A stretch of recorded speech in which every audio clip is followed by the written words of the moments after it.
నమస్కారం అండి. ఇవాళ మనం చేయబోతున్నాం మాగాయ కొత్తిమీర పచ్చడి. వీటికి కావాల్సిన కేవలం 3 పదార్థాలేనండి. కొత్తిమీర, పచ్చిమిర్చి, చూసారుగా మాగాయ. ఇది చాలా పెద్ద ప్రాసెస్ అండి బాబు మాగాయ చేయడం.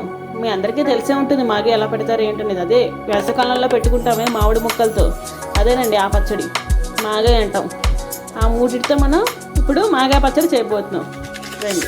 ఇప్పుడు మనం చక్కగా పచ్చిమిరపకాయలని కొత్తిమీరని ఇలా మిక్సీలో వేసి గ్రైండ్ చేసుకోవాలండి. కదండి పచ్చిమిరపకాయలు కొత్తిమీర ఎంత బ్యూటిఫుల్గా పేస్ట్ అయిపోయిందో, చూసారుగా ఎంత చక్కగా పేస్ట్ అయిందో.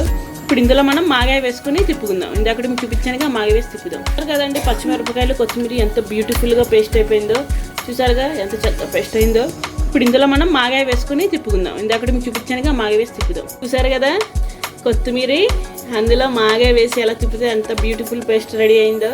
ఇప్పుడు దీన్ని మనం ఒక బౌల్లో ట్రాన్స్ఫర్ చేసుకుందాం. చూసారు కదండి మా అత్తయ్య చేసిన మాగాయ కొత్తిమీర పచ్చడి. చూసారా ఎంత బ్యూటిఫుల్గా ఉందో.